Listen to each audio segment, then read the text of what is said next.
I know you guys probably haven't seen it yet, but the way Bill Maher absolutely spanked Mark Zuckerberg's ass from Facebook last night on Real Time with Bill Maher. I watched it this morning. Just spanked him. Yeah. Well, I mean, he's launching that Meta, which is going to be virtual reality, and he's like, "Are you fucking kidding me? We spent the last 2 years in the house, and you would like to take us further into the house?" And he just tore him a new one. He's right. It's basically the shut-ins, creating the world for people to make them bigger shut-ins. It's kind of depressing. Well, I thought it was most important when he talked about how those guys, they self-isolate and then they blame women for their problems. Yes, exactly. Yeah. But it's like a drug. It's anyway. Mark Zuckerberg didn't come out well, and he's kind of right. Even when he described the guy, I mean, good lord. Oh yeah, what a pasty fucking cracker. Yeah, his haircut. He paid for, like when I saw that video from Zuckerberg there a couple of weeks ago, I was thinking to myself, my God, who would look at that and say, "That's what I want to do: go further into the void, into the matrix." Even with all his money after all this time, he's still such a nerd. Mm-hmm. If he walked down a high school corridor today, he would get the shit beaten out of him. Yeah. And I talked to Sue with this a couple of weeks ago. He said it was a guy who was a shut-in, and he didn't get invited to any of the parties, so he brought the parties to him. Guys, I'm bringing the party to you. Snakes. Why did it have to be snakes? You big dummy. Oh, great Odin's raven. Say hello to my little friend. I stepped in a ditch last night, man. I almost closed my balls off, man. You take drugs, Danny? Every day. Good. What's the problem? Yeah, David. Giggity, giggity, giggity, giggity. Oh, we know what you fear well without. I'm the doctor.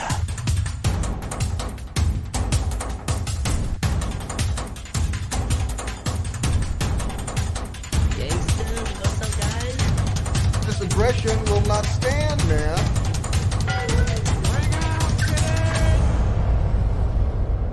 Engage. Quiet, numbskulls. I'm broadcasting. Hey everyone, welcome to the Pulp Culture Cafe. This is episode 256, season 9, 2000 and... what is it? 21? 21, I believe. Yeah. I just realized it's like 2 months and it's 22. Fuck. Yeah, Jesus Christ. Wow. Episode 256. Some of you might be wondering what happened in episode 254. I forgot to load it up. If you want, you could go to YouTube and find the Pulp Culture Cafe there, which is hard to do because I tried to find it on my own and it kept giving me some fucking guy from somewhere else. And I put it in different ways, but it is on YouTube if you want to listen to it there. And we'll put it up on the regular feed. I haven't done this regular, so hey everyone, welcome to the show. Like I said, come on, take yourself a seat in the corner booth and let's get our geek on. I myself, we haven't been this, three of us, and last time I got this in like August, September. Sounds about right. I'd say it was at least a couple of months, yeah. Definitely. So if you're just dropping in after Scott and I haven't done it, so I'm John speaking right now. The guy that I'm pointing to is Paul. Can you see me pointing? Oh, that would be me, yes. That's Paul. Say hey, Paul. Oh, hey, Paul. And then the last fella is... Tits McGee. There we go. Tits McGee. So he's always Tits McGee. Legendary Tits McGee. Yeah. Legendary Tits. So if you're still dropping by and listening to us, appreciate it, because Scott and I took a very long time off. Paul took time off simply because he's a busy man. Yeah, I didn't so much take time off as just have to do. Yeah, he's guarding the queen and making sure her corgis are well fed. Well, that's right. Well, now that Daniel Craig has retired from being James Bond, somebody's got to do it. So somebody's going to step into it. Yeah, exactly. Out there on a nightly basis, wrapped in the Union Jack, walking the corgis and shit. Yep, picking up corgi shit. That's right. Dirty job. Yeah. Somebody's got to do it. Too bad you couldn't put shit in the title. No. I'm sure there's a workaround. Oh yeah, I always try. Paul has not been on for quite a while. Scott and I just did, so we're just basically going to jump around, try and get information. I'll give you shit we like to talk about, and the and more relevant stuff in this first hour and a half show, because we're breaking this up. Hour and a half show. So, you know what? Since you haven't been on, Paul, what do you want to talk about? What's got yourself a stiffy for? Nothing really. I'm good. Okay. I'm joking.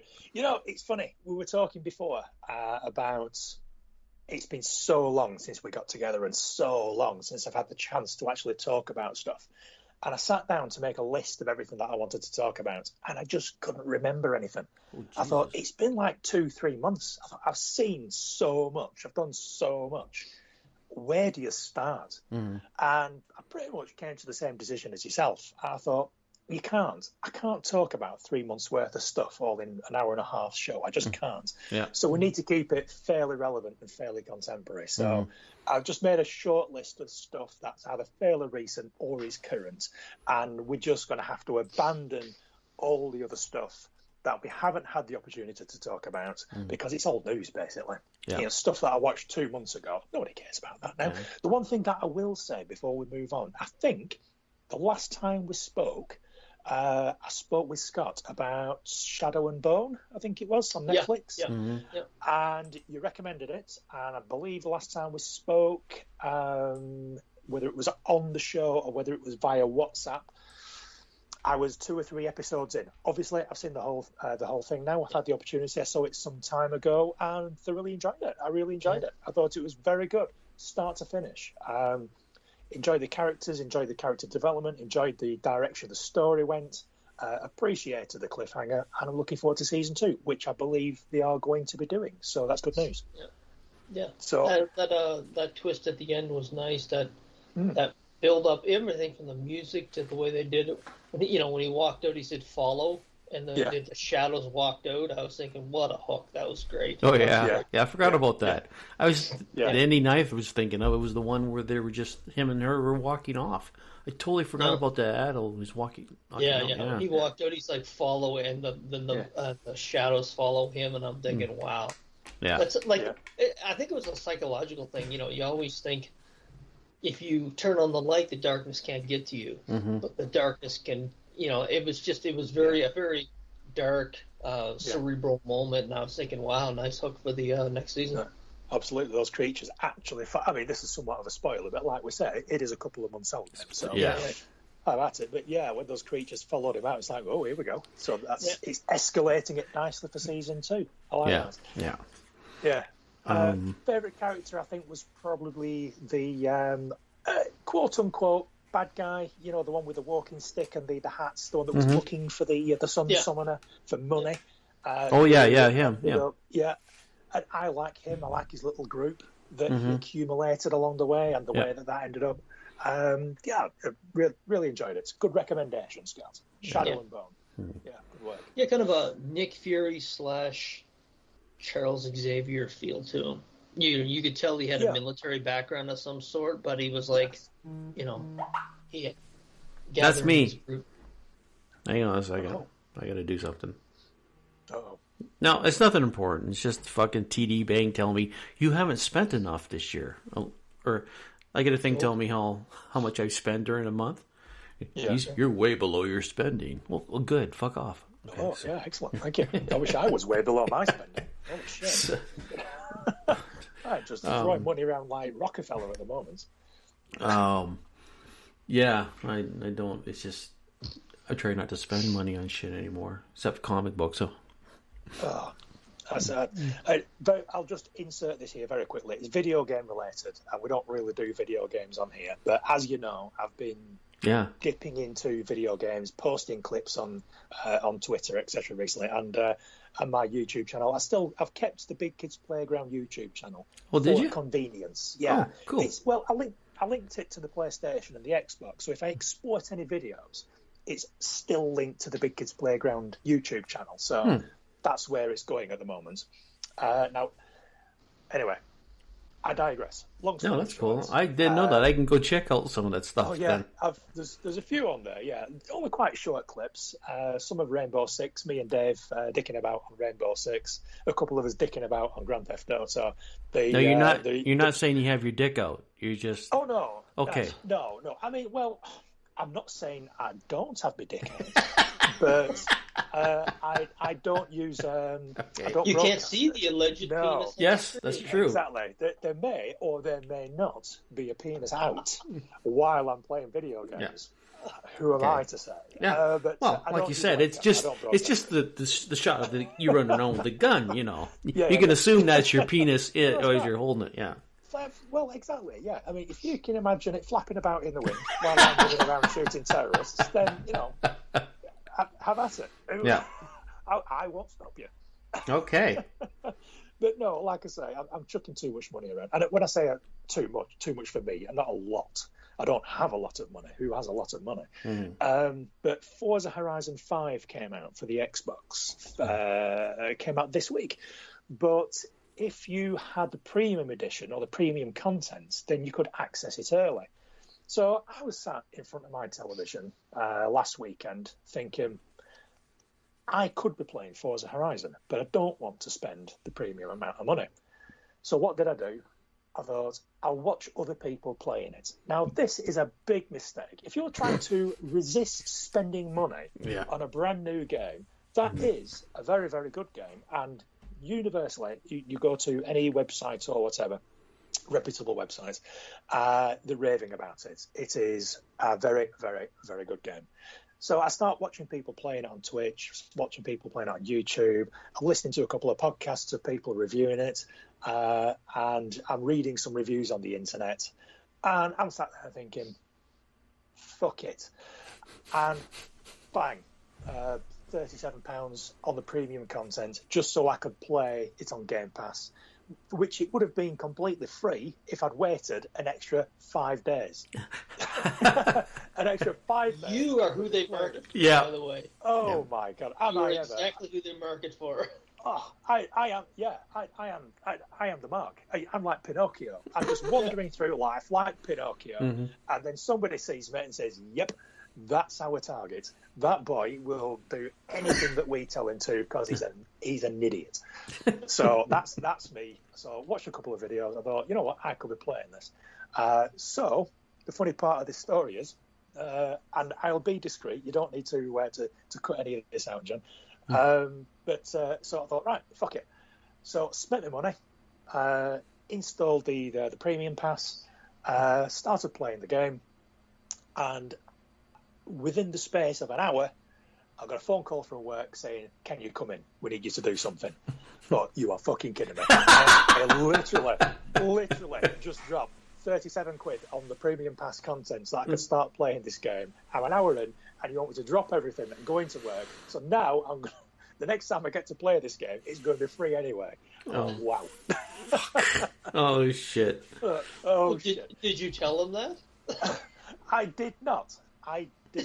No. But part of my job involves surveying.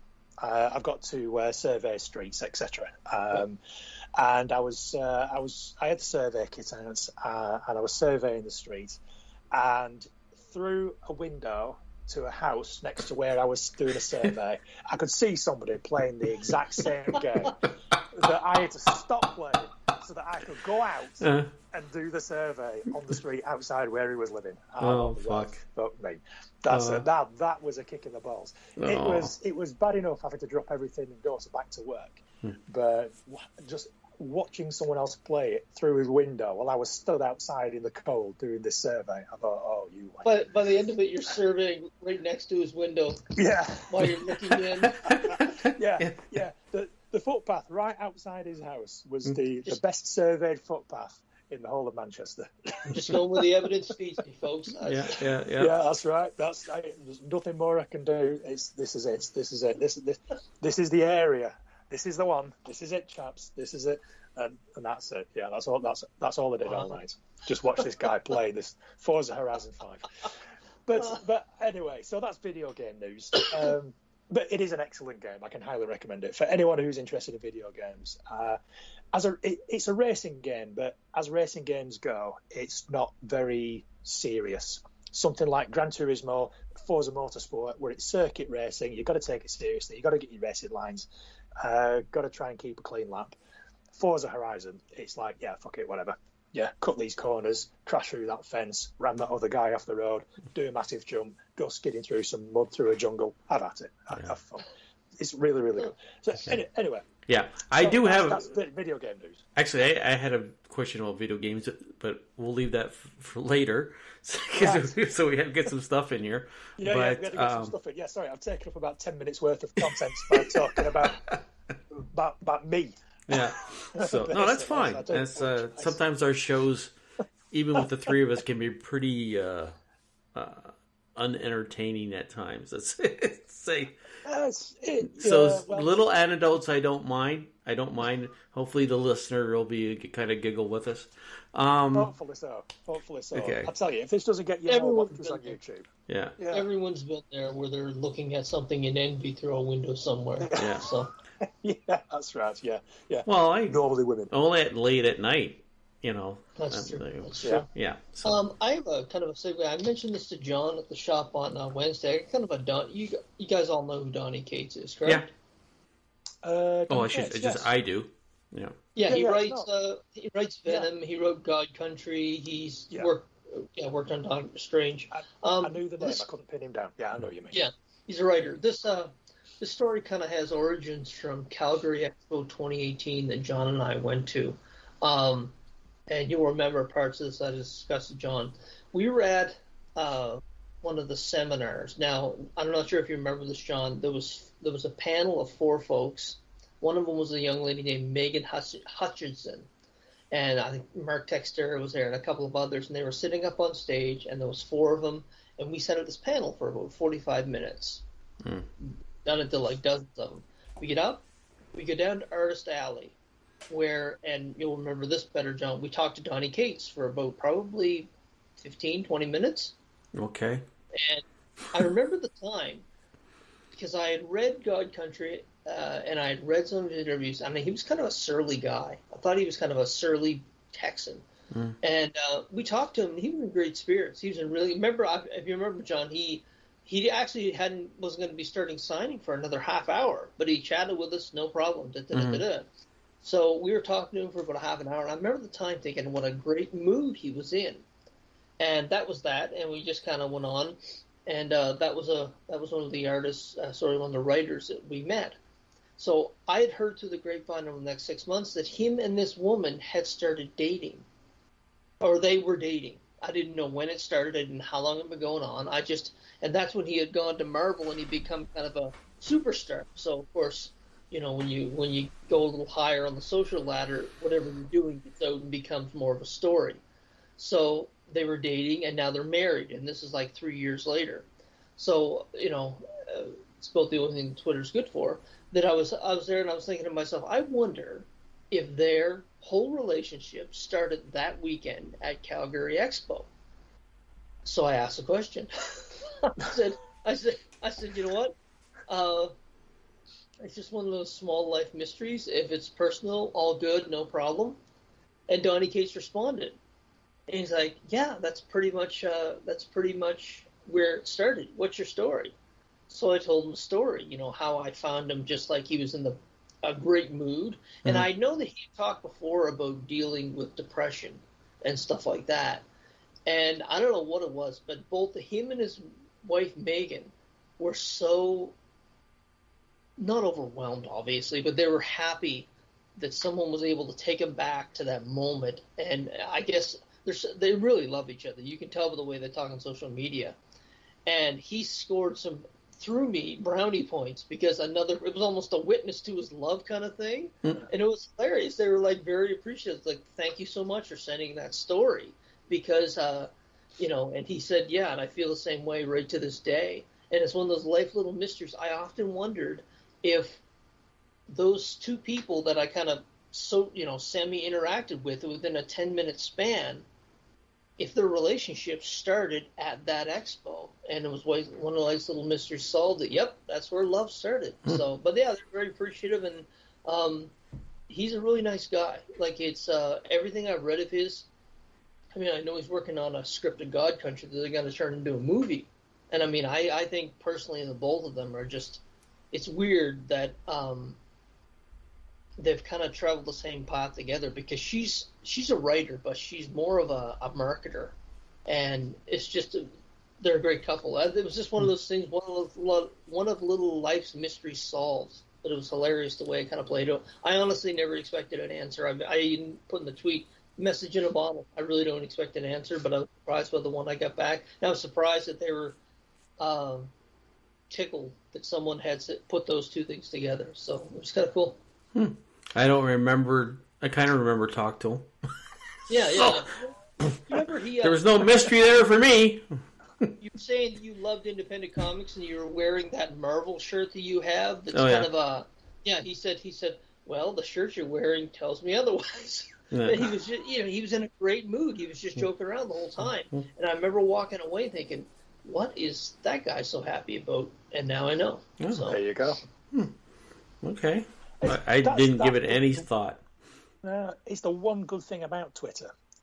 Sometimes you reach out and people reply. Yeah. I quite like that. I tried to get into the habit of it probably a little while ago, a couple of years maybe, and I decided that I was just going to tell people if I appreciated something that they'd done. And whether I got a response or not, it didn't matter. But just in this world, this absolute dogshit world that we live in, and certainly social media, dogshit world of social media, I just thought, I'm just going to reach out to people. I'm just going to tell them if I think that they've done a good job or I enjoyed something that they've done. It doesn't matter whether they're a writer or an actor or whatever. And I send out a few messages. Every now and again, you get a response. Yeah. And it's not an invitation to strike up a conversation with said person. It's just nice to have done it, and it's even better if you know that they've seen it, because you think to yourself, I'm glad that they saw somebody has appreciated something that they've done. Yeah, because I imagine that anyone involved in any sort of content creation gets all manner of shit thrown at them on a daily basis about how crap it is, about how crap they are, about how they hate what they've done, all this, that, and the other. And I thought, I'm just going to start throwing random things out there. And it's nice when you get a response, not sort of on a personal level. You don't need that sort of validation yourself, but it's nice to know that they've appreciated that interaction, because your intention was to brighten up their day, just to sort of so that they know, hey, there's someone out here who's actually enjoying your work, so thank you. Well, he's actually leaving Twitter. He posted a couple of days ago that he's going to be leaving Twitter because Chip Zdarsky, I'm not sure if you're aware of that writer or not. He did he's doing Daredevil. He'll come up a couple of times during this conversation. Yeah, exactly. He left Twitter about 2 months ago. He went to there's a writing platform called Substack, and a lot of creators are going there just to write and literally making newsletters, the old style newsletters. And he was the first one that left. And when he left, I said to myself, he never said why he left, but I suspected kind of why. When Donny Gates left, he had a few words. He said, you could just go there, you can create, you can love what you're going to do. And in not so many words, he said, I'm tired of dealing with the assholes that I do on this platform. And I've seen a couple of conversations in the past couple of months. People literally, they treat you like shit as a stranger. It's amazing to watch some of those conversations. I don't blame them for leaving. And I suspect over the next 3 to 5 years, as Substack, where you can actually put your thoughts and be paid through subscribers, like it's $5 a month or whatever.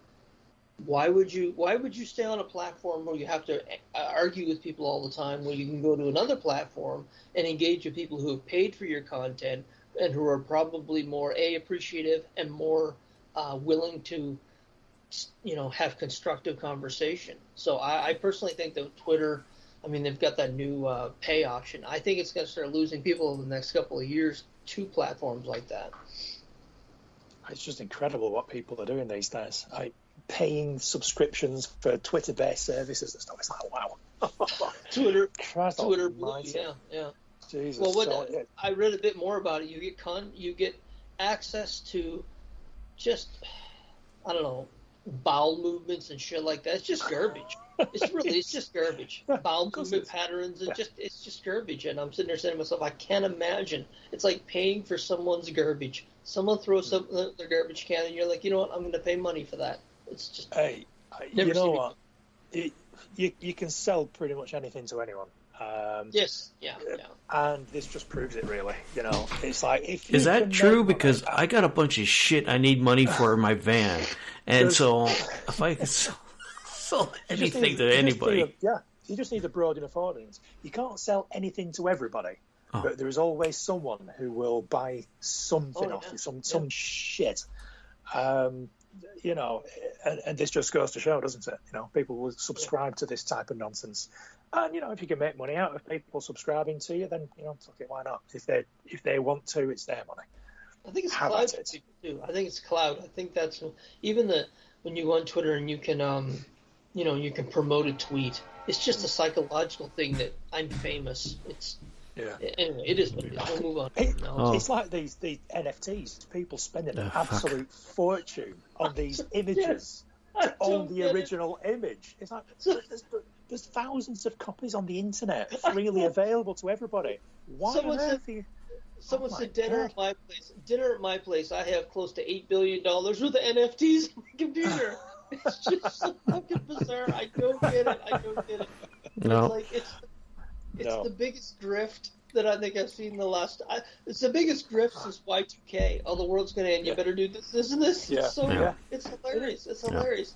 It is literally, it's the personification of the Emperor's New Clothes. It's like somebody somehow has managed to convince somebody that this image is worth hundreds of thousands of dollars. And, I know. Oh my God. I mean, why? How? What they think they're going to do with it, I don't know, because it's only valuable if somebody else wants it. Mm-hmm. Yeah. Who else is going to give a shit? Yeah. Look what I've got. Yeah, well done you. I've got they put a picture of it. Look what I got. And then you go and you screenshot it, cut it out, put it in Photoshop, make it look really nice, and look what I got. Yeah, I got it too, and it didn't cost me anything. You know, if you bought that one single CD of that Wu-Tang album, then okay, you know, that's unique. You know, and apparently it was a proper arsehole that actually bought it. But anyway, but the NFTs, I mean, you might own the file, the original file, but who gives a shit? Yeah. Nobody cares. The whole thing is about marketing.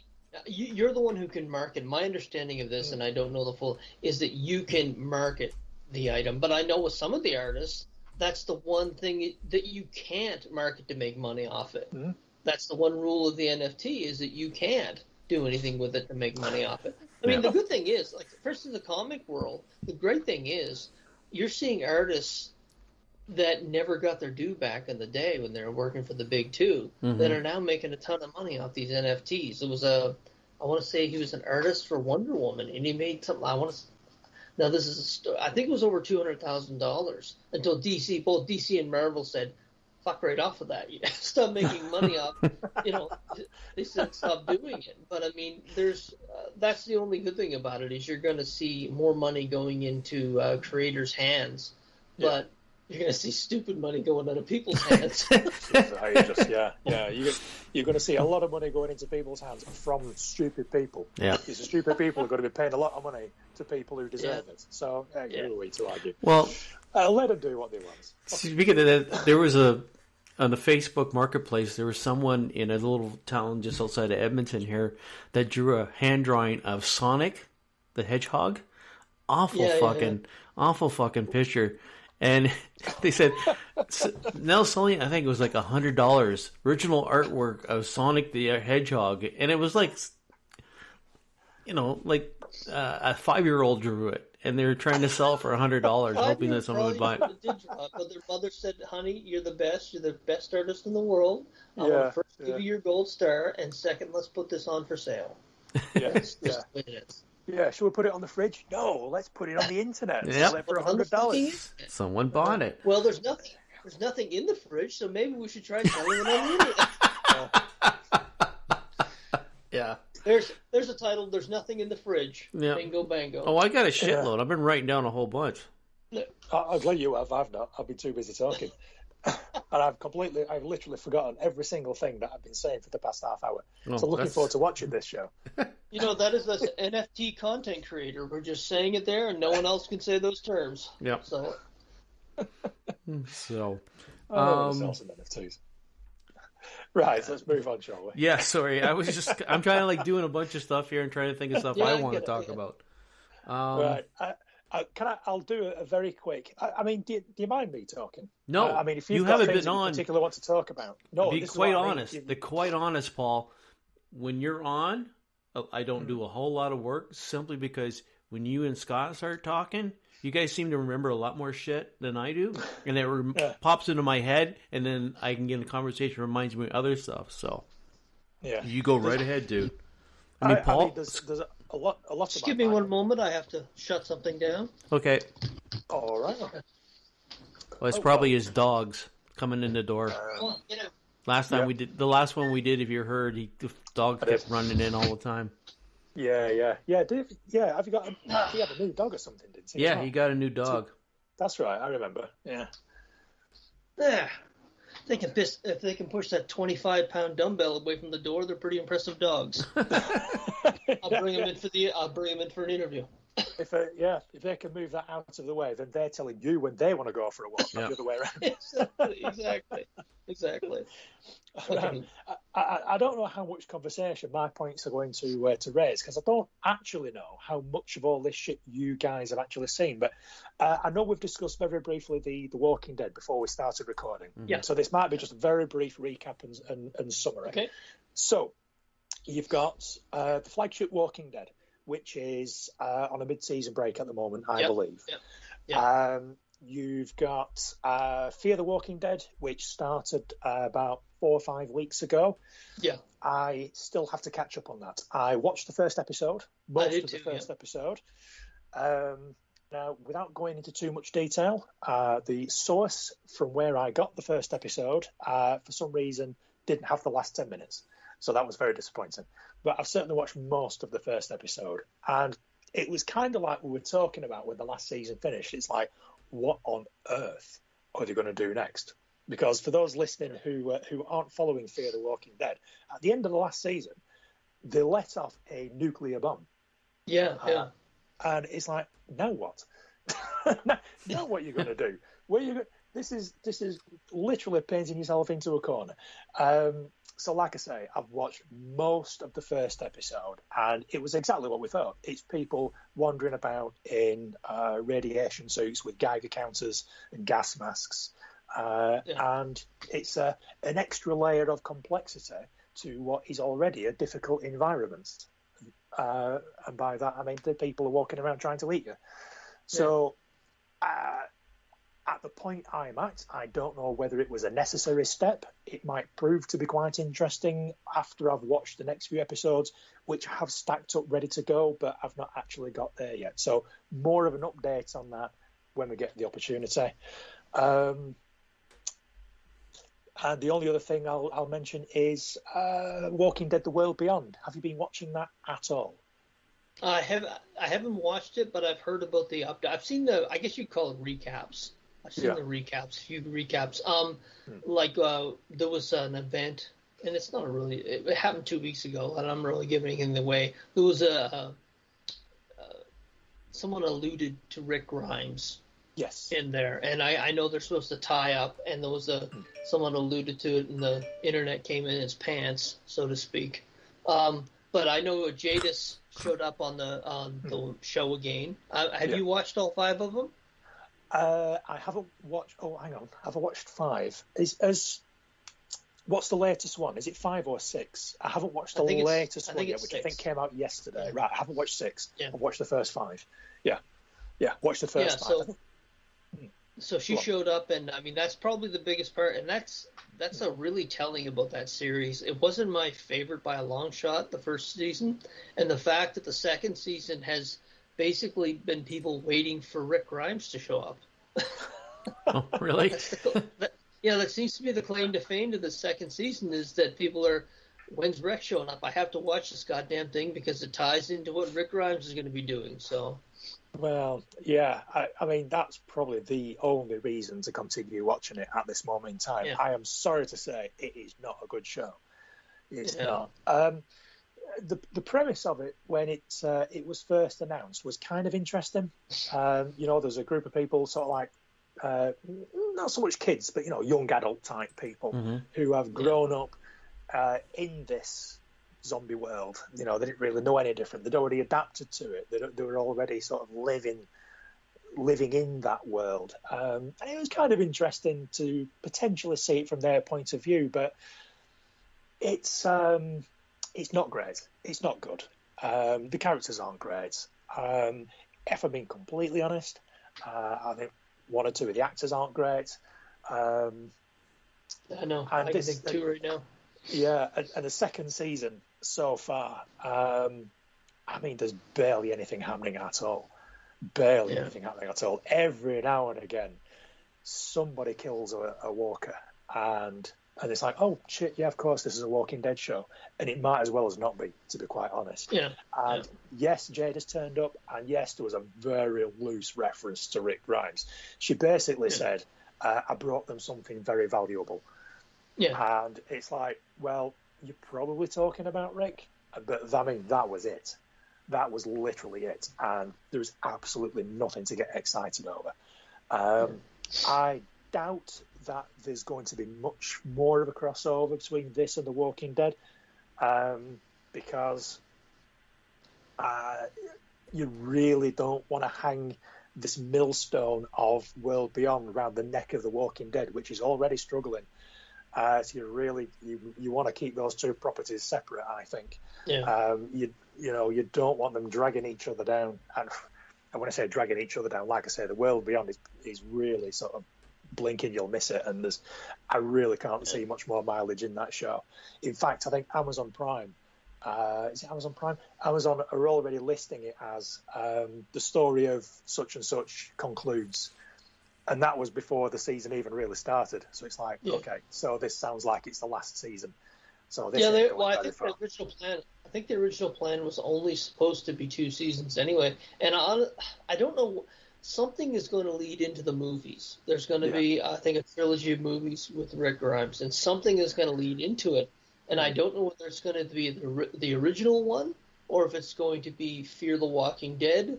I would be very surprised if some folks, like especially Morgan from Fear the Walking Dead, didn't show up in those movies. It's going to come together at some point in time. I think that's why you're dealing with these military organizations, whether it be the Commonwealth or the folks that are in this World Beyond. I think they're all under one umbrella, and I think that's what it's leading to. I absolutely 100% agree. And unfortunately, it's all these military groups that are the worst part of any of the Walking Dead TV shows. You learn nothing, eh? No, they're doing absolutely nothing for me. And it's sort of, who cares, really? The flagship Walking Dead, which is on a mid-season break at the moment, a lot of time is being taken up by that small group, which is Eugene, what's the name of the guy with all the dreadlocks? It's not Ezekiel, is it? Is it? King Ezekiel. No. Ezekiel, Ezekiel. Ezekiel. It is, yes. That new girl princess is there, and the British girl whose name I forget, who turns out is some sort of lawyer or something. So it's like, how much time was taken up with these interviews and going through this bureaucratic process and the administration of it, and now you're going to get moved into a different pen holding area. Now you're going to go out and do something. Now you're going to go to a different holding area. It's like, oh my God. Who cares, really? Who cares about any of this? It's like when The Walking Dead started, the younger son has just started watching it. He hasn't seen it before. And they're all on Disney Plus, so he's just started watching it, him and his girlfriend. And he's up to about season 4, I think it was. And he said that it's starting to slow down a little bit and get a bit tedious. I said, oh my God, if you think it's tedious at season 4, I said, just you wait. Just you wait until you get a little bit further into it. Yeah. But this is exactly the problem. It's like when it first came out, it's like the best thing, in my opinion, about The Walking Dead is when everybody is in danger. When you're out in the middle of nowhere and there's walkers all over and maybe the odd bad guy who's out trying to get you or take all your stuff and you don't have any shelter and the nowhere is safe and you're at risk of losing any one of your party at any moment. And that's when The Walking Dead was at its best, when everything was thrilling and exciting and scary and holy shit, this is amazing type stuff. But now it's just so fucking dull. You see, I liked I wasn't crazy about, as you mentioned, the stuff with the Commonwealth that's going on. At the other side, with the Reapers, is that what they're called? Yes, I think so. But I certainly know who you mean anyway. All the military guys all dressed in black. Yeah, the tension there, I thought was much better. Like the scene in the train when that kid, like there was I found those a lot. They went more back to the roots in this season. For one thing, the zombie kills look so much more grisly than they used to be. It was like it doesn't look like they're bleeding clay anymore. And the one in the house with the deaf girl. Yes. Yeah. That was very well done. That was pretty tense. That was very well done. Yeah, I mean, that was really tense. There was a movie that came out in 1992 called People Under the Stairs. Right. Yeah. And it's a classic, and I'm telling you, it's that same type of tension. I thought that was a very well done episode, just on the seat, and the edge of your seat the entire time. So that part of it I did enjoy. I thought there was a real strong amount of tension. The colonel or the general or whatever he is, I thought his acting was very well done. The interplay between Norman Reedus and I can't remember the character's name, but his girlfriend from the previous season. I thought that was I thought that was well done when the colonel threw that guy on the fire. That was a really intense moment too. So I like that. I like the fact that they went much more brutal with that in this season and kind of went back to the roots. 100%. That was pretty good. I like the fact that Daryl was in there and obviously they were suspicious of him and you just didn't know whether the main bad guy, the leader of the group, he obviously looked suspicious of him, but how long is Daryl going to be able to get away with this? Yes, exactly. And then you got there's other moving parts, and that Maggie and her little group are they're being hunted by this group that Daryl has managed to convince that he's not with them, and that's fine. That's absolutely fine. It's anything at all to do with the Commonwealth can just fuck right off. But that part of it, I'm bored. The play between Negan and Maggie also. Yeah. Yes. And you're wondering. There's a tension. There was a tension there. I felt that whole part season. Was Negan going to kill Maggie? Was Maggie going to try and kill Negan? In every episode, you're thinking, are they gonna pull the trigger on this one way or the other? So that was a good source of tension also. Credit where it's due. That episode where they were trying to get into the subway train to get away from that herd of zombies. There was Maggie and Negan. Everyone else had got to safety. Negan climbs up onto the train. Maggie's trying to climb up onto the train and she needs help. And Negan's just looking at her. And you're thinking, is he or isn't he? And you're thinking, he's got to because it's Maggie. And then he just turns around and goes away. And it's like, holy shit. Yeah. And then you think to yourself, okay, now that's sort of like the end of episode cliffhanger. And then you think to yourself, well, he's going to have to go back. And then sort of the next scene that they play out in the next episode, he doesn't. He goes into the train, just leaves her out there to die. And you're thinking, holy shit, this is for real. But not that I thought that Maggie was going to die. There was always that risk, but you don't bring back a character like Maggie just to let her die like that. Not at that time, not at that place. Obviously, it was just to increase the tension between them because all of a sudden it showed us, the viewers, that they are prepared to kill each other.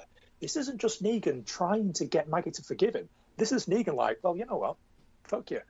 You told me that you're going to kill me the first chance you get. So, I've had you see how far you get with them zombies without my help. I'll wash my hands of you. And that dynamic between them. He also believes that she is leading him down the wrong path, and that kind of came into play later on the season when he said, "Yeah, I would have killed you all." In some weird way, that showed to her that he cares about this group now, because he's saying, before, I would have killed y'all because I cared about that group. They were like family to me before. And now this group was like family to me. And when he made the decision to let her die back on those tracks, it wasn't out of revenge. It's because he had said before, he said, I don't think you're not thinking with your head. You're just, your hatred for me is taking over every decision you're making. Yeah. So. Excellent point. Yeah, excellent point. Yeah, so I am enjoying that side of it so far. Like I said, you can take out anything to do with the Commonwealth. I have absolutely no interest in it. But the Negan and Maggie, the dynamic there, is really interesting. Yeah. And the bit with Daryl, interesting. Yeah. And certainly now that Daryl has left the Reapers and the state, and I kind of don't want to spoil it too much, just in case, but obviously there was that little bit of a twist between him and his girlfriend and the Reaper boss. And it's like, wow, okay, I actually didn't see that coming. Yeah. So again, another interesting dynamic being introduced there. So a lot I'm of people looking are a forward little to pissy coming about back. that, actually. Yeah. So I in don't what want to be way? rude, guys, but we can't do all Walking Dead. We'll run out of time. All right, fair enough. Yeah. So, what I do want to, so I'm going to break this up a little bit, and we'll go on to something. We were talking about Zuckerberg and his metaverse and everybody being online earlier. I don't know if it was in recording or not.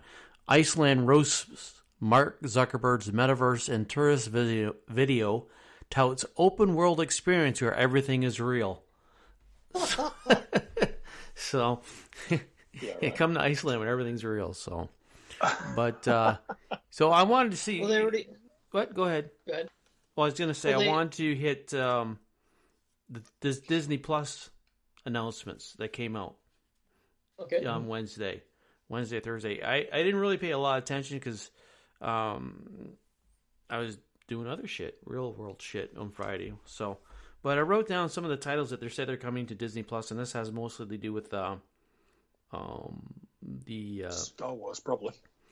Well, I don't have that. There's other stuff that's showed, but I can't find a lot of information like of all the stuff they're talking about. All this has to do with comic-related merchandising. The ones that I saw was they're redoing the X-Men 97. There was an X-Men cartoon, X-Men Adventures back. They're bringing that back. A series on Echo, which is a character I know nothing about other than apparently from she's the new Phoenix. I think, if I remember correctly, she's in the Avengers, and she's the new Phoenix. She's a Hispanic or Latino or Latinx. From what I saw, she was someone that was developed as an assassin by Kingpin. Is Echo not the character from Daredevil? Yeah, maybe I'm wrong on that. Maybe I'm mistaken on that. Yeah, she is. She's introduced in the new Hawkeye series, and apparently they're pretty happy about whatever performance they did to give her a series.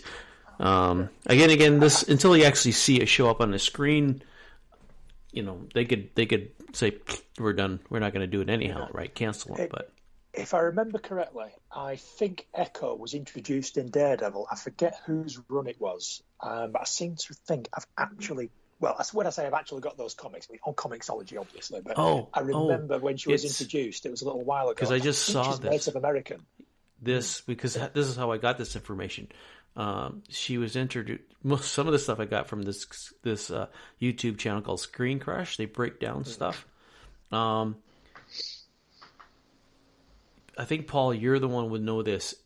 It's the Hawkeye and Bishop, and there's a Hawkeye is introduced to Kate Bishop, and he's teaching her how to be an Avenger of the comic book, and he's deaf in it. He can't hear. There's a one comic book where they do a chase scene in a Charger, and does that sound familiar to you?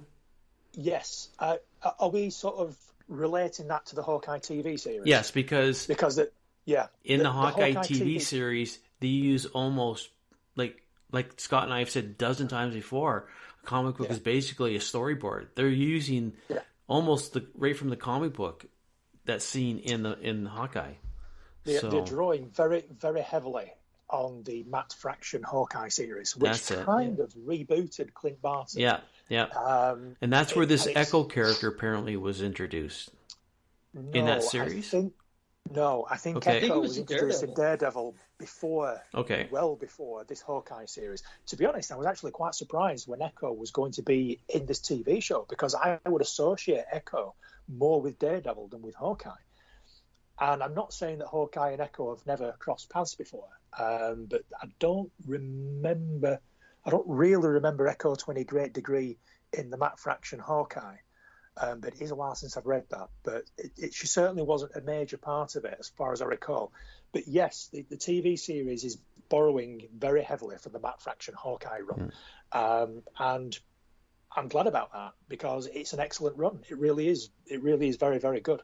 And I think even one of the latest posters for the Hawkeye TV series even borrows some of the design, the art design, from the actual book, or certainly from the covers of some of these books as well. So I'm all for that. So it'll be interesting to see how Echo turns out. I'm absolutely convinced she was introduced in Daredevil well before the Matt Fraction Hawkeye series. Daredevil 9, 1999.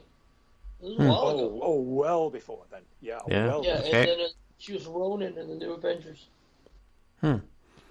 Right. Okay. Yeah. Okay. So, the other one you talked about was Spider-Man Freshman Year, which is barely an animated series. Right. Agatha, I assume you guys heard about House of Darkness. That's been confirmed. Yeah, that's spin-off from WandaVision, isn't it? Yeah, Agatha Harkness. Agatha Harkness. Agatha, House of Darkness. So. Right. No, I didn't see that coming. No? I really didn't. I mean, I know that she's done some awards, but if someone had told me 2 years ago that they'd be doing an Agatha Harkness series, I wouldn't have bought it. I didn't get it. I know. But you know what? I don't scoff anything until it's up and running. Now, I really don't. Yeah, Catherine Hahn's a great actress, actually. I like her stuff. It's just the character. If someone had said to me, like, even 3 years ago, Agatha Harkness is going to have her own series, I was like, what the fuck are you talking about? Yeah. Well, how many people said the same thing about Guardian of the Galaxy? They're going to have their own fucking movie. No one knows about them. So but I think they had James Gunn. But it's just the same thing. You can scoff all you want until it shows up, and you might like it. If you don't like it, then I'm simply saying that 3 years ago, someone had said that I was an Agatha Harkness. It's like this little old lady from the Vision and Scarlet Witch comics. Yeah. I see it coming. I mean, Catherine Hahn, Agatha Harkness, I'd rather bang. So. Yeah, I mean, she's a great actress. If it wasn't for her acting, that's what kind of led into it. So, they're doing this is the one I'll give you the same thing you just did. I'll kind of scoff at in a way, but not Marvel Zombies. They're going to do a TV animated Marvel Zombies. I've had enough of zombies. I don't give a care if they're fucking superheroes or not. I mean, we had that with the What If. There was like 1 or 2 episodes with Marvel Zombies in What If, and that's plenty. Yeah. I mean, I like my zombie properties as much as anyone, but I don't need a Marvel Zombies show. If I want to see a show about Marvel characters, I want to actually see Marvel characters. I don't really care about the Marvel Zombies. You can keep that. If you want to do one, do like DC do. DC have done an animated version of Hush. They've done an animated version of The Long Halloween, animated version of The Dark Knight Returns. Just do that. Just give me like a one-off, an hour and 20, hour and 30 episode of something. Whole story, done, bam, thank you very much. Don't need an actual weekly TV show about it, thank you. Marvel Zombies is kind of a fetish the same way What If is. The one standard for comics is no one ever stays dead. In What If and Marvel Zombies, people actually die and they stay dead or undead after. I think that's the reason why people are so attracted to it, is because there's a finality to those characters.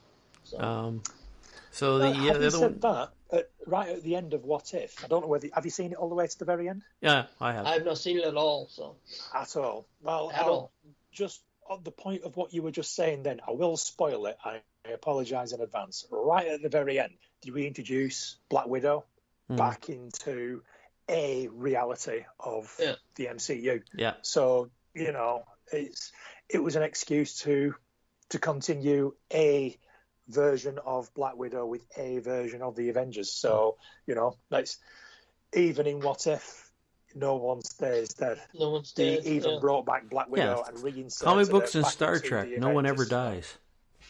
No. That's what I always, comic books and Star Trek, no one ever dies. Not permanently anyway. Yep. They brought back Jason Todd, for Christ's sake. Yeah. So the other one is She-Hulk. Now, some of these you can find really, I couldn't find. The only way I could see parts of this was through that Screen Crush thing. But She-Hulk, they showed a couple quick little things in there about her that's coming out. They showed what looked like was a CGI version of She-Hulk. She was in the purple jumpsuit sort of thing. And but that was all you saw was her legs and her back. You can, if you do some more research online and run around all over the place, you can find it. It's a very short clip, but the one interesting thing at the very end, it shows Jennifer Walters and Bruce Banner in what looked like a 70s TV screen sort of thing. All right. And she's dressed in the 70s, and Bruce Banner's dressed in the 70s. She says, "Don't make me angry. You wouldn't like me if you're angry." So, excellent. I don't know what's going on there, but I'm kind of looking forward to She-Hulk. I am. But you mentioned a CGI She-Hulk. Do you think you could get away with, like they used to do in with the the big tits TV and everything? Show? Well, you're going like this. I didn't know if that was what you meant. So, do you think you could get away with just making somebody up to look like She-Hulk and do it practically rather than CGI? Because it's a TV show.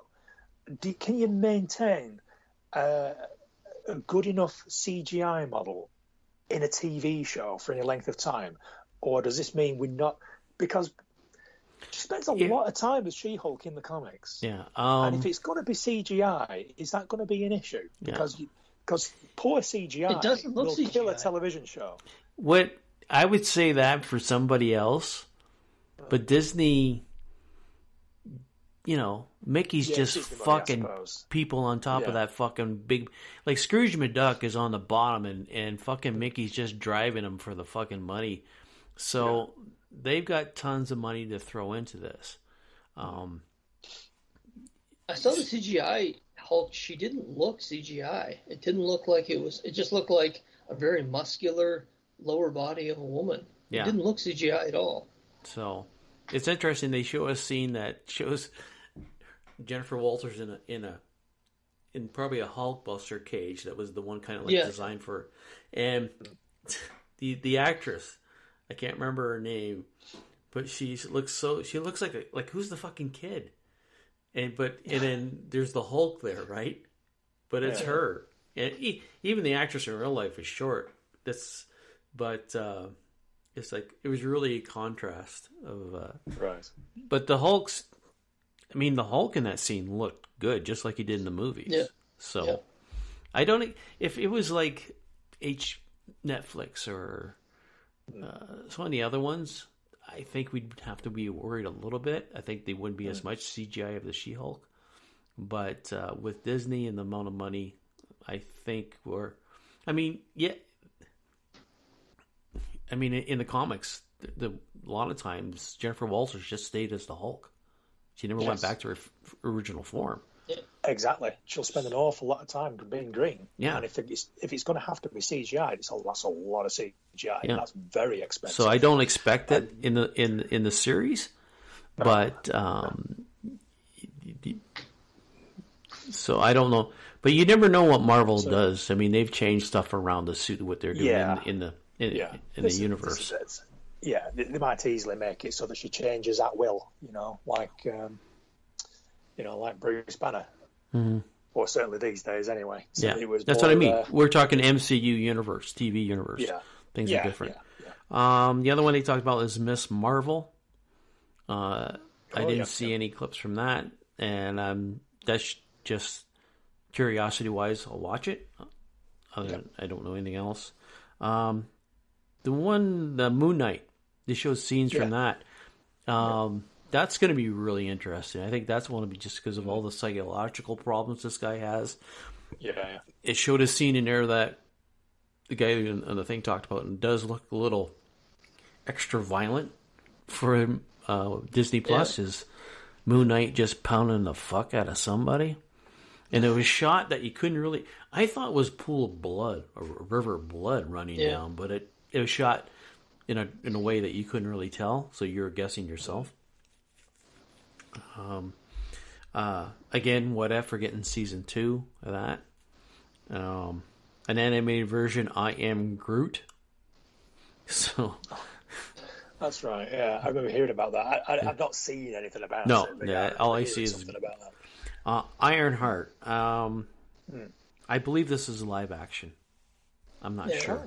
Right, okay. So they're doing that one. And then the final one that they showed that I have here is Secret Invasion. The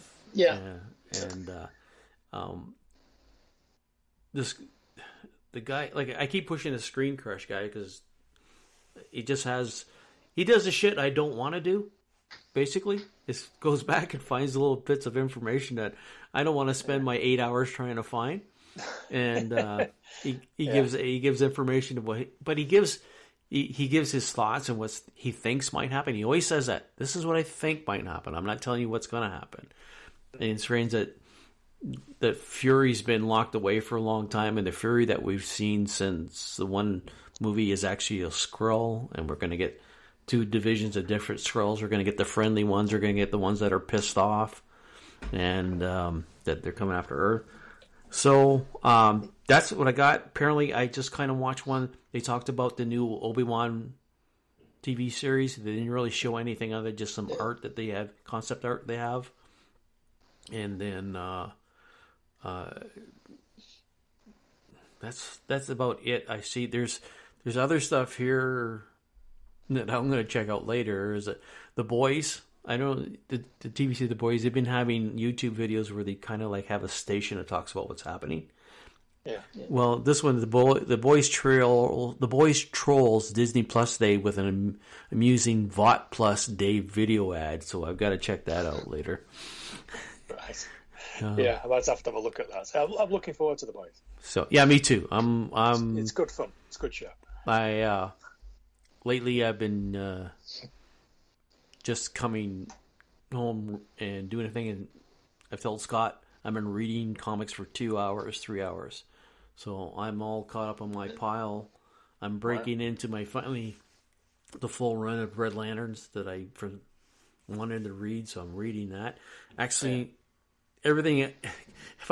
I get to a point and I'm going, I don't want to do this. I want to go read. Like I woke up this morning thinking, I'm done with you guys. I'm going to go get a coffee. I'm going to read more because I want to read the storylines. So I'm catching up on that. So as for Disney Plus, I don't know if you guys heard anything about what's happening on there other than when I heard they're going to reboot Daredevil, and I hope it's not a reboot. I hope it's just a recasting. Sorry, not.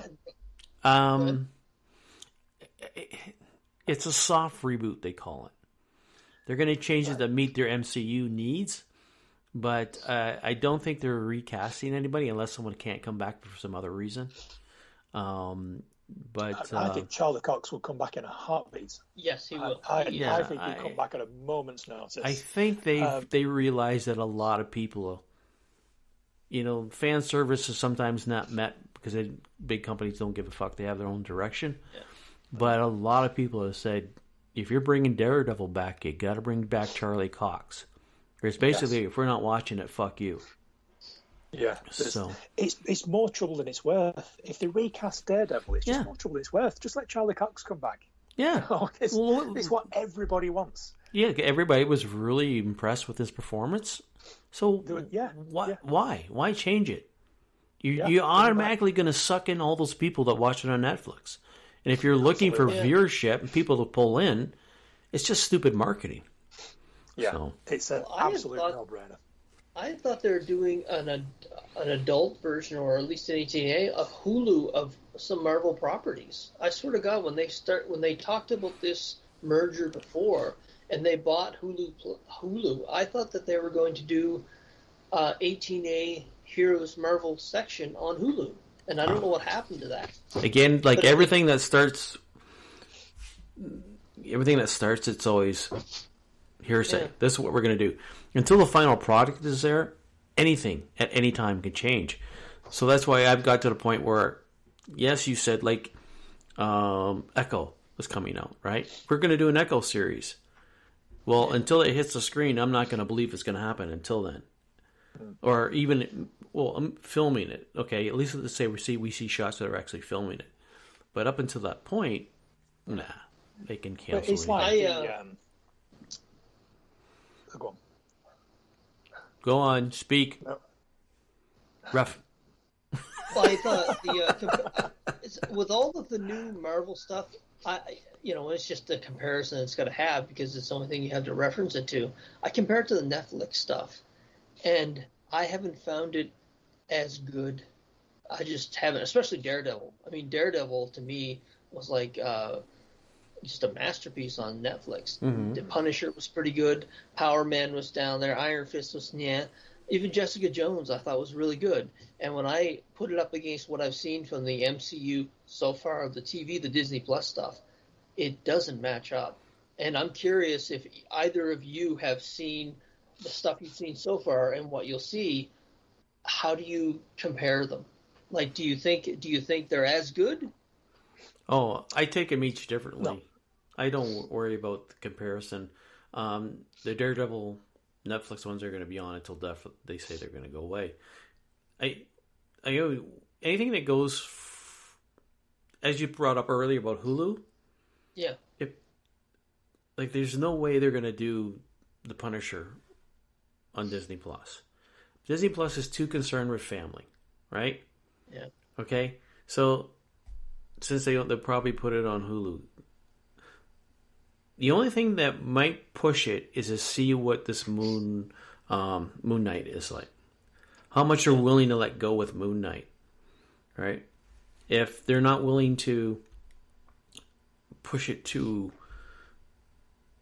if the character, what I've heard of the character, if they're not willing to push it to what the character actually is and make him a bit softer, then, I mean, I'll watch the Netflix, the Disney Plus Daredevil, but if I want to see, a darker Daredevil, I'll have to go back to Netflix. Yeah. Okay. So, Paul? Well, we'll see. I mean, there is R-rated stuff on Disney Plus.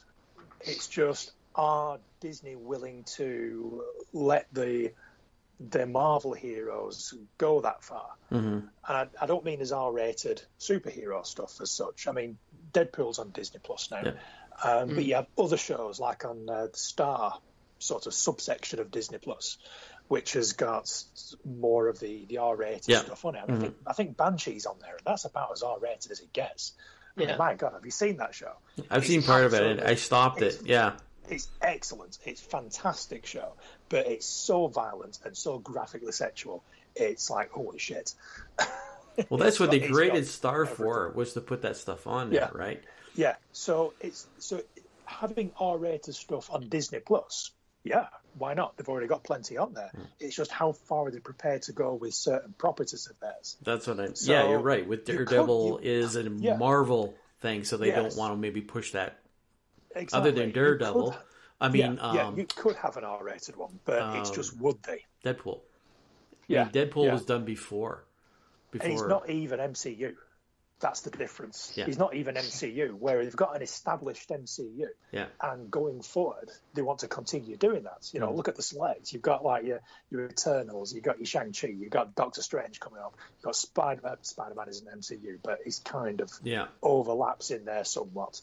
And then you've got your Moon Knights and, the Moon Knight, like you say, it sounds like it could be pretty brutal.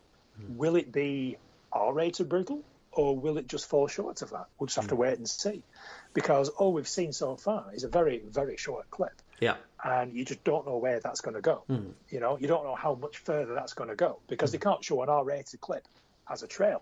No, so that won't be an R-rated clip. That might be as far as they go, and then they rein that in a little bit.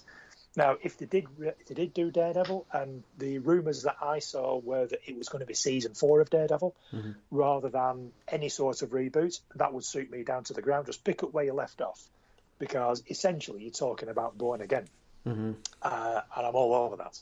I am all over that. So yeah, wait and see. First hurdle: get Charlie Cox back as Daredevil, get the rest of the cast back. Get Kingpin back. Let's get that, the Netflix universe sort of like kicked up the arse, get it restarted, get the Punisher back, get Elektra back. Fantastic, You'd have Marvel Knights queued up, ready to go. You've got your Daredevil, you've got your Luke Cage, you got your Elektra, you got your Moon Knight, and then you've got other people coming in, like your She-Hulks, etc. It's there for the taking. It's absolutely there for the taking. And it wouldn't be the worst thing in the world if they softened Daredevil, but you couldn't soften him too much. You would lose, if you lost that grittiness, then it wouldn't be the same show. And I think that would be a problem. Yeah. I don't think you have to have sort of really dirty, brutal violence to make a good TV show, but you can't take too much of that away. If you lose that grittiness, it's a completely different show. It's like the Terminator. When the Terminator came out, 18 rated. I don't know what the equivalent is over in North America, but it was an 18 rated, or was it even an X-rated movie when the Terminator first came out in the early 1980s? Was it 82, something like that? 83, yeah. Yeah, and it's like, wow, okay, that's, what a good film. That was, nothing held back, brutal violence. Everyone was all sort of like, holy shit, that was really exciting. We love that. Terminator 2 came out. It's basically a kid's film. Now, Terminator 2 is excellent. Yeah. It's a really, really good film. So the point being, you could make a Daredevil that wasn't as gritty as the original version of it, and it still might be good, but it wouldn't be the same. It wouldn't be the same, and that's the point. And that would be a shame, because Netflix struck gold with what they were doing, and it was excellent. They were doing a really, really good job on it. So that's the only danger. And then, of course, once you've gone down the making films for children route, then you get your Terminator 3, then you get your Terminator Salvation. You know, and it's like, you know what? Venom 2. I've not even seen that. I just couldn't even bring myself. I watched the first one through a sense of duty. I didn't really enjoy it. And the trailers that I saw for Venom 2, I thought, man, that looks even worse than the first one. And I did not enjoy the first one. No. So I opted out. I just thought, nah, fuck that. I'll probably watch it when it appears on whatever, Sky Movies, Disney, Amazon, whatever. I'll watch it. Yeah. But I'm not paying good money to go out to the cinema and watch it. I'd rather go out and watch. I'll go and watch James Bond again. Yeah. Before I'll watch Venom. Nah. So fuck that. So that's my that's my dollar's worth on Daredevil. Well, I got no change for you. So that's what I wanted to get in before the show gets rolled up for this one. Anything else you guys want to hit? We got like a few minutes here left. I'm just saying a few so people think we're... Did you see Star Wars Visions by any chance? No. I didn't have any interest in watching those. Okay. No, I didn't. Right. Do you even got Disney Plus yet, Scott? No, I haven't, but I think I'm going to get it on my... you should have got it on Friday. You will got it for $2. Yeah. $2? Yeah. Like $2 a month type thing? I don't know. It was a promotional. 1 month for $2. Promotional, introductory offer. You can spend your $2 and you can watch everything in the space of a month and then cancel. Yeah, I was gonna say, I can only think of like maybe 5 to 10 shows. I probably just watch them in a month and get rid of it again. I did that when I first got it. I got like I think it might have been a 3-month introductory type thing, like some sort of Xbox reward type thing, and I watched all of Star Wars Rebels and all of Star Wars: The Clone Wars, sort of back to back. That's all I watched for about 3 months. I watched the whole thing start to finish, and then I went to go and cancel Disney. And then when they started bringing out all the new MCU stuff, I signed back up to it again. And here I am. I am that sucker. I'm the guy that spent 30 odd quid on Forza Horizon when he could have waited 5 days to get it for free. I'm the guy who spends money every month on Disney Plus and watches an episode of Family Guy every couple of weeks. So. I've said this before. I believe Harrison and I split. I pay for Netflix. I give him the password. He gets Disney Plus. He gives me the password. So, but I would get it if he stopped getting it, because there is shows in there that I watch it. So there's certainly more on there now than there was when it first came out. When they brought all the Stars channel in as well, that was a massive help. That really padded out the catalogue. Yeah. Whereas literally all it had was the Star Wars movies, the MCU movies, and we've all seen those a million times, and the Simpsons, and that was about it. But very quickly before we go, Star Wars Visions.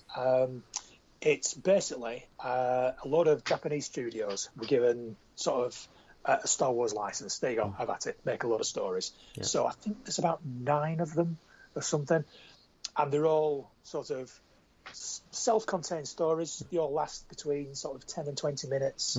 A couple of them I can live without, but I appreciate the effort.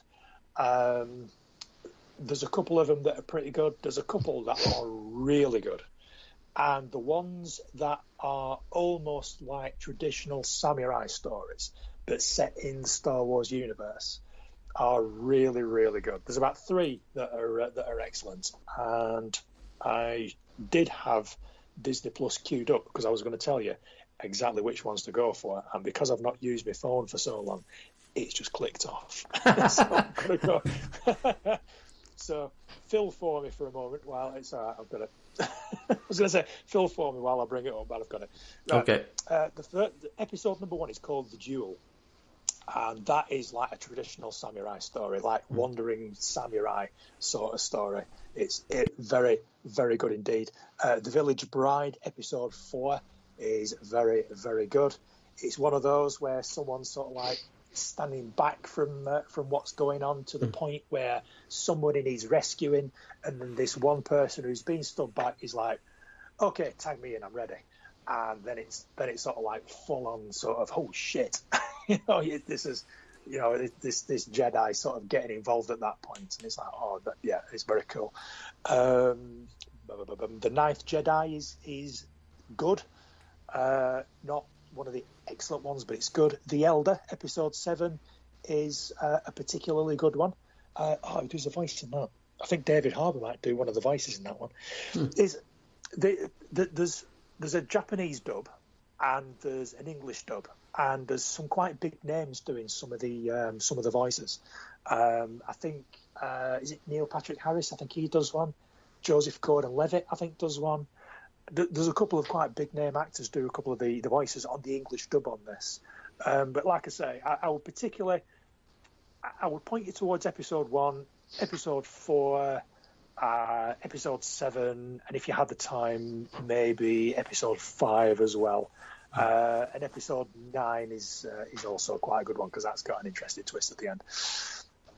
So there you go. That's Star Wars Visions, all done by Japanese animation studios. So if you like any sort of Japanese animation or anime, it is all that sort of style.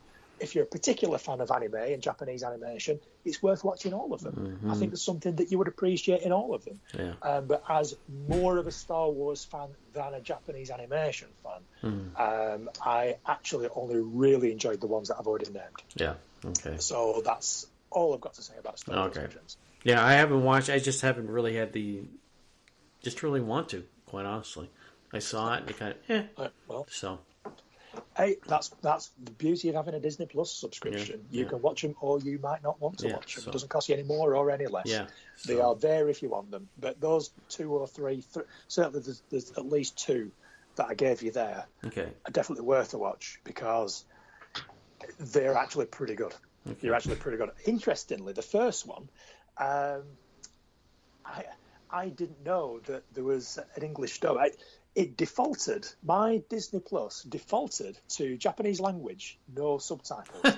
So without knowing anything about it at all, I started watching it. It was all in Japanese. And I still really enjoyed it because the storytelling, the visual storytelling was such that I still understood what was going on. I still knew what was happening. It was all in Japanese, no subtitles, nothing, and I still enjoyed it. I still understood what was going on. However, when I watched it again with the subtitles, there were a couple of elements that I thought, yeah, that actually makes more sense now. But yeah, there's a couple of them that are very, very good, and they mostly sort of they revolve around samurai type things, which is essentially is what George Lucas was basing it on to begin with, anyway. Yeah. So it's kind of they've closed the loop. They've brought Star Wars to Japanese samurai stories. It's like, that's what George Lucas wanted all along. Yeah. That's what he wanted to make, and there you go. Have at it.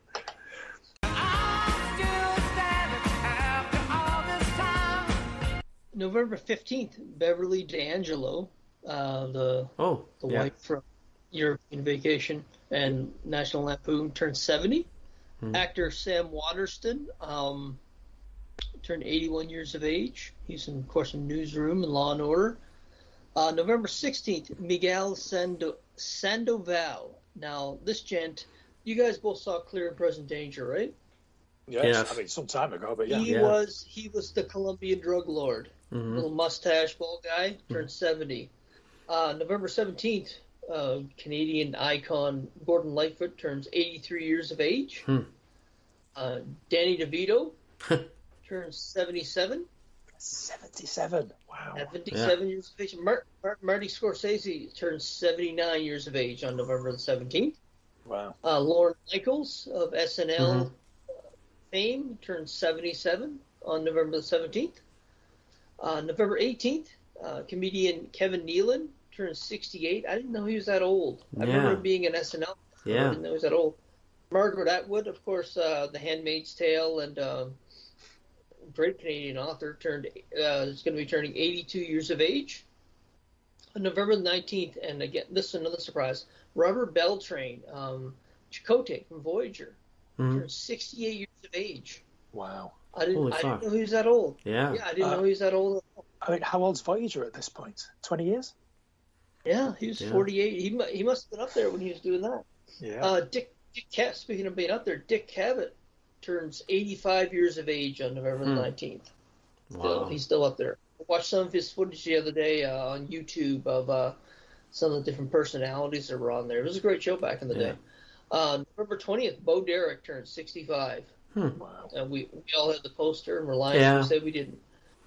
Joe Walsh, guitarist Joe Walsh, turns 74 years of age on November the 20th. November 21st, Goldie Hawn turns 76 years of age. 76, wow. 76. Did you guys ever watch a show called That Girl? It was a comedian. It was a comedy. A little bit. I watched it. Yeah. Marlo Thomas, who was the star of that, turns 84. Wow. On November the 21st. And that is... who's still standing? Birthdays. Who's still kicking? Who hasn't... Yeah, who hasn't pushed the bucket?